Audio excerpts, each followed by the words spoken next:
Hello everyone, আসসালামু আলাইকুম। সবাই কেমন আছেন? আশা করছি সবাই অনেক ভালো আছেন। আমরা আলহামদুলিল্লাহ। আজকে হচ্ছে গরুর পায়ে দিয়ে নেহারি রান্না, যেটা আমরা বলি, সেটা রান্না করব। তো এখানে হচ্ছে সব ধরনের মশলা আমি নিয়ে নিয়েছি। লাল মরিচের গুঁড়ো, ধনিয়া গুঁড়ো, হলুদ গুঁড়ো, জিরে গুঁড়ো, গরম মশলা, স্বাদ মতো লবণ। আর এদিক দিয়ে হচ্ছে বিসমিল্লাহ বলে রান্নাটা শুরু করে দিচ্ছি। তো এখানে হচ্ছে পরিমাণ মতো তেল অ্যাড করে নিয়েছি আমি, আর হচ্ছে পেঁয়াজ কুচি। তো পেঁয়াজ কুচিটা সুন্দরভাবে হচ্ছে নেড়ে ঝেড়ে একটু তেলে ভেজে নিতে সময় লাগে। তো হচ্ছে তেলে ভেজে নিয়ে হচ্ছে আমি এখানে হচ্ছে আমি সুন্দরভাবে হচ্ছে আমি আদা রসুন বাটাটা অ্যাড করে নেব। আদা রসুন ছাড়া তো মনে করেন মাংসটা চলেই না। তো আদা রসুন বাটাটা এখন হচ্ছে সুন্দরভাবে এখানে যে অ্যাড করে নিচ্ছি, আদা রসুন একসাথে মিক্স করা।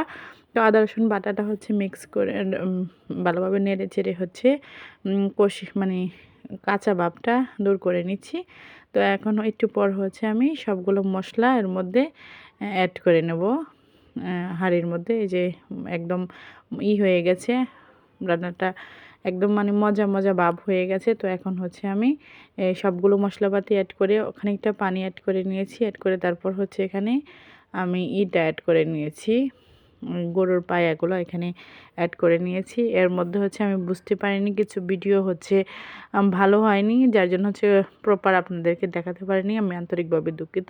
তো আপনারা হচ্ছে এভাবেই বুঝে নেন। তো আমি তো সবসময় রান্না দেখাই। তো এই পানিটা অ্যাড করে সুন্দরভাবে তারপর হচ্ছে আমি এখানে পায়াগুলা কষিয়ে নিচ্ছি।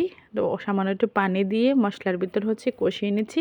কষিয়ে নিয়ে তারপর হচ্ছে আবার নতুন করে আমি ঝোলের জন্য পানি অ্যাড করে নিয়েছি। আমি হচ্ছে এই রান্নাটা এভাবে যদি আমি 5-6 দিন জাল করি তাহলে হয়তো আমি খেতে পারবো, কিন্তু এভাবে আমি রান্নাটা করব না। এখন হচ্ছে আমি লবণ, তারপর হচ্ছে জিরে গুঁড়ো সব কিছু এখানে কমপ্লিট মশলাটা দিয়ে তারপর হচ্ছে আমি একটু জিরে গুঁড়ো এখানে অ্যাড করে নিচ্ছি।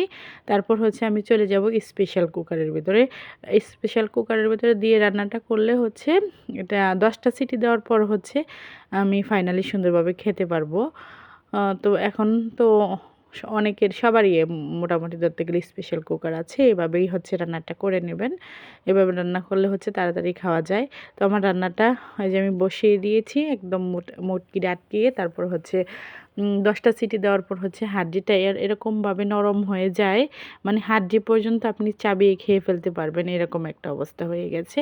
তো এই যে আমার মজাদার সুস্বাদু রান্নাটা হয়ে গেছে। যদি কারো এটা আপনি রুটি দিয়ে খেতে পারেন, তারপর হচ্ছে পরোটা, তার চাউলের রুটি দিয়ে খেতে পারেন।